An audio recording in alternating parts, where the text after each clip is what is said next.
Assalamualaikum sobat kendaraan listrik. Di belakang saya ada shelter unik.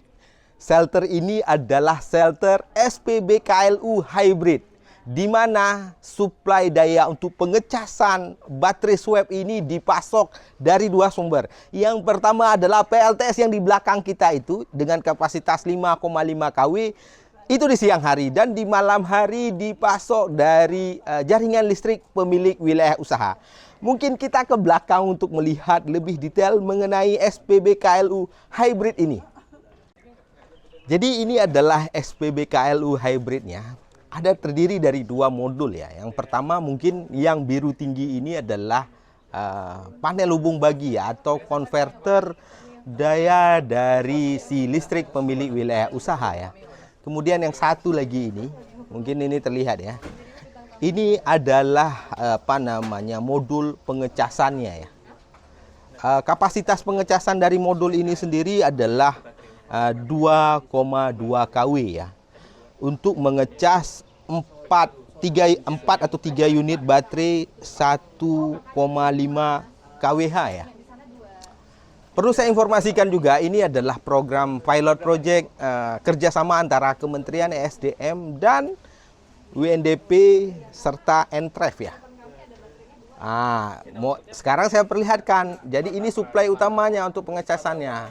Dia ya. Ini adalah modul suryanya. Satu lempengan modul ini berkapasitas 5,5 kW. Ada 8 lempengan, berarti sekitar 4,5 kW ini ya. Jadi pengecasannya mungkin siang hari pasti langsung dicas di sini. Jadi nanti ini SPB KLU ini katakanlah ditempatkan di bukan di pelosok di pusat-pusat kota, atau ditempatkan di pinggiran kota maksud saya ya. Jadi ini begitu siang hari tentunya ini pengecasannya bisa dilaksanakan oleh sumber matahari. Malam hari dari suplai pemilik wilayah usaha ya. Jadi kita hari ini sedang melaksanakan, kita sedang melihat ya pilot projectnya. Mesin SPB KLU ini murni dikerjakan adalah oleh putra-putri terbaik bangsa ya. Jadi ini memang di-develop ya, dibuat, prototipenya dihasilkan oleh BBSP KEB TKI ya.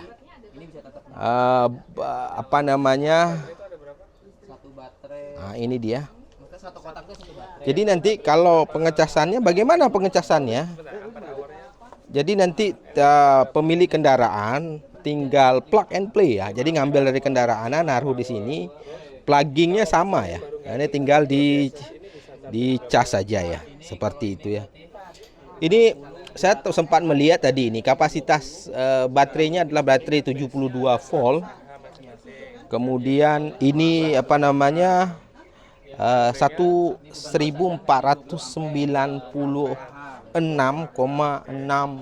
watt hour. Ini adalah modul tampilan dari layarnya ya.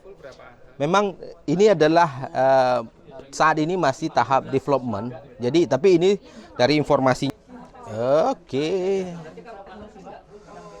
Oke, mungkin sebentar lagi saya akan tanya jawab sama salah satu engineer yang mendevelop SPB KLU Hybrid ini.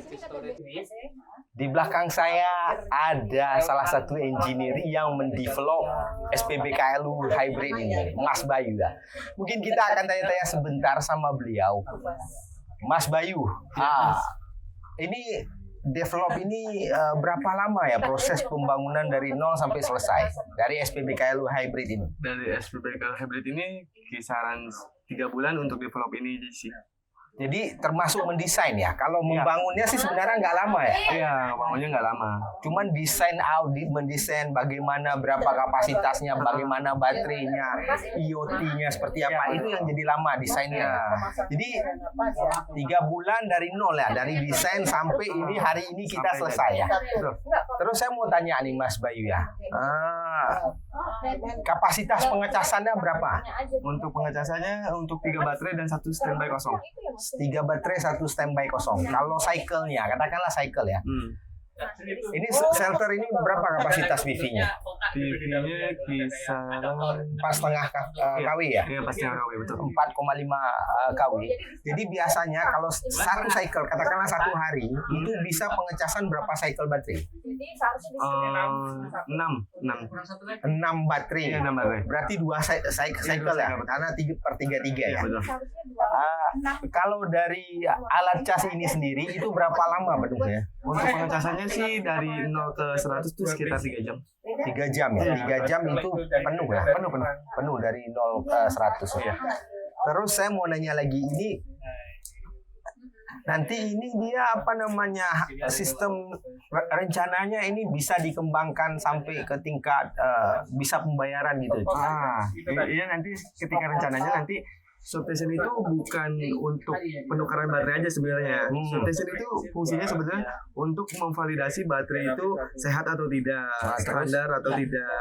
Nah itu di situ itu disebut namanya swap yang kami adopt itu. Awalnya itu dari diagnostic tool yang digunakan untuk motor listrik. Nah, baru di-develop menjadikan BSS. Jadi BSS kami bukan tukar aja, tapi validasi BMS-nya juga. Termasuk kesehatan berarti. Iya, betul. Canggih sekali ya. Iya, betul. Terus saya mau nanya lagi nih, Mas kan. Ini kan kalau tidak salah saya tadi berapa kapasitas baterainya? 1,5 kWh ya? Iya, betul. 1,5 kWh. Itu kalau motor konversi lah ini direncanakan untuk baterai motor konversi ya, betul. Itu dia berapa kilo sih bisa ditempuh? Untuk jarak tempuhnya dengan 55 kilo dengan satu baterai. Satu baterai itu 55 kilo. Berarti ini kalau satu ini untuk 55 kilo motor-motor yang sudah dikonversi berarti. Betul. Yang sudah dikonversi. Ini yang di belakangnya itu baterainya, contoh baterainya. Terus saya mau nanya lagi nih. Ini kan skema hybrid ya? Iya, betul. Bisa dijelaskan nggak sedikit bagaimana apa itu skema hybrid dari sistem ini? Skema hybrid itu sendiri adalah daya yang dicaskan itu yang hasil dari panas surya dikonversikan menjadi arus DC, arus AC. Ketika dari arus AC dikonversikan menjadi DC, baru nyambung ke SPB kalau kami. Kalau saat katakanlah hujan dan segala macam, berarti dia pakai daya listrik dari jaringan. Dari baterai. Di storage ini punya baterai sendiri. Jadi dia selama dia ngecas di dalamnya ada baterai lagi storage yang menyimpan arus. Ini pakai nggak listrik? Katakanlah dia nggak ada hujan selama 3 hari. Dia pakai nggak listrik dari pemilik wilayah usaha? Dari pemilik wilayah sekarang ini sih belum. Nggak, maksudnya katakanlah nanti baru dioperasikan. Jadi katakanlah ini misalnya pengecasannya cycle-nya banyak setiap hari. Jadi katakanlah storage-nya sudah nggak karena cycle-nya banyak dipakai, storage-nya juga sudah diambil. Berarti kalau di malam hari dia pakai dari jaringan pemilik wilayah usaha gitu. Iya, betul. Berarti hybridnya 2 ya. Jadi ini memang settle lah istilahnya ya. Betul. Ini kalau logiknya didahulukan dari energi bersih tentunya. Energi bersih betul. Dari PV dulu. Dari PV. Kalau nggak ada dari storage yang di sini itu sendiri. Storage itu sendiri. Kalau tidak ada berarti dari listrik pemilik wilayah usaha. Itu adalah pilihan terakhir. Itu pilihan terakhir. Untuk menjamin SPB KLU ini dipasok dari energi bersih ya. Sobat Minergi, tahu nggak proyek ini adalah proyek kerjasama antara Kementerian SDM, UNDP, dan Entref. Hai Mbak Dwi. Hai Pak Organis. Mbak, bisa diceritain nggak? Entref itu apaan sih? Oke, Project Entref itu adalah proyek kerjasama dengan antara UNDP, United Nation Development Program, bersama dengan Kementerian ISDM, CQ-nya itu Direktorat Jenderal Ketenaga Listrikan. Nah, Project Entref itu dapat hibah dana dari GEF itu Global Environmental Facility untuk pengembangan infrastruktur KBLBB di Indonesia. Termasuk Nah, infrastruktur KBLBB salah satunya adalah SPBKLU atau Stasiun Penukaran Baterai Kendaraan Listrik Umum. Nah, oleh karena itu di sini Project Entref lagi membangun satu SPBKLU hybrid dengan solar PV, tuh solar PV-nya di atas. Dengan hybrid dengan listrik PLN sebagai pilot project pencontohan agar infrastruktur KBLBB di Indonesia itu sumber listriknya bisa lebih bersih gitu, Pak Arkanis. terus ini kan ini kan pilot projectnya. Kalau ke depan rencananya berapa banyak sih akan dibangun dan dibantu oleh kerjasama Entref dengan SDM ini? Nah, Project Entref sendiri punya 3 pilot regions, diantaranya ada DKI Jakarta, Provinsi Bali, dan juga West Jawa, Jawa Barat. Jadi kami ada tahun ini akan membangun beberapa SPBKLU di 3 pilot region tersebut. Hybrid, SPBKLU hybrid lah. Dilihat nanti keadaannya, kita berupaya untuk hybrid, dimaksimalkan untuk hybrid semua. Berarti dijaminkan SPBKLU ini benar-benar bersih ya? Lebih bersih. Lebih bersih ya. Kalau biasanya SPBKLU itu dari suplai pemilik wilayah usaha, ini langsung disuplai dari energi bersih ya. Mbak Dwi, terima kasih ya sudah dijelasin tadi bagaimana kerjasama Entref dengan Kementerian SDM. Semoga proyek KBLBB ya, kendaraan bermotor listrik kita semakin bersih dan disuplai, harapannya disuplai dari energi hijau yang betul-betul hijau ya. Ya. Mungkin itu saja cerita dari kami di sini di Cipulir. Saya Arkarnis dan Mbak Dwi di sini. Assalamualaikum.